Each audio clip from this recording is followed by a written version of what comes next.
அறிவியல் பூர்வமா வந்து ஒருத்தவங்களோட பிளட் குரூப் அம்மா அப்பாவனுடைய அந்த விஷயங்கள்ல இருந்து தான் டிரான்ஸ்ஃபர் ஆகுது அப்படிங்கும் பொழுது இந்த பிளட் குரூப்பை எப்படி நம்ம வந்து ஜோதிடத்தோட கம்பேர் பண்ண முடியும்? கண்டிப்பா சொல்ல முடியும். எப்படின்னா, ரத்த வகைகள பொறுத்தளவு வந்து பார்த்தீங்கன்னா, பாசிட்டிவ், நெகட்டிவ் இந்த மாதிரியும், அதே மாதிரி ஏ, பி, அதே மாதிரி ஏபி, ஓ இப்படிங்கிற பிரிவுகளில் பிரிக்கிறோம். இதில் வந்து Bombay blood, rare blood, Rh null இந்த மாதிரி ஃபேக்டர்ஸ் உள்ள பிளட்ஸ் வந்து நிறைய இருக்குது. ஸோ இந்த ஏ அப்படிங்கிறது ஒரு வகை புரதம், பிங்கிறது ஒரு வகை புரதம். இந்த ஏயும் பியும் கலந்தது ஏபி அப்படின்னு சொல்கிறோம். இந்த ஓவில் வந்து இந்த புரத வகைகள் இருக்காது அப்படின்னு சொல்கிறோம். ஸோ ஓவை பொறுத்தளவு நம்ம என்ன சொல்லுவோம், இந்த யூனிவர்சல் டோனர் இந்த மாதிரியான சொல்லுவோம். அப்போ இந்த பாசிட்டிவ் பிளட் குரூப் எப்படி இருப்பாங்க, நெகட்டிவ் பிளட் குரூப் எப்படி இருப்பாங்க?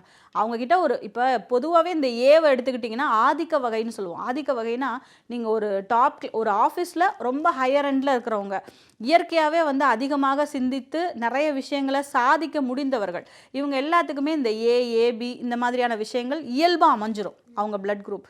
அப்போ அவங்க ஜாதகத்தில் செவ்வாய் ரொம்ப நல்லா இருக்கும். ஸோ இயல்பாகவே அவங்க ஜாதகத்தில் செவ்வாய் ரொம்ப பாசிட்டிவாக இருக்கக்கூடியவங்களுக்கு தான் இந்த பிளட் குரூப் இயல்பாகவே வந்து அமைஞ்சிரும்.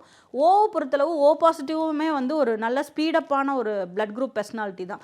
இவங்களுக்கு வந்து பார்த்திங்கன்னா இவங்களுக்குமே அந்த கேந்திர வகைகளில் செவ்வாய் அமைவதும் ஒரு ராகுவோட காலில் இருக்கிறதும் எப்போ பார்த்தாலும் துருத்துருன்னு ஓடிட்டே இருப்பாங்க. ஸோ இப்போ நான் சொல்கிற விஷயங்களும் அவங்களோட ஜாதகத்தில் பொருத்தி பார்த்தாங்கன்னா தான் ரொம்ப அவங்களால இயல்பாக கண்டுபிடிக்க முடியும்.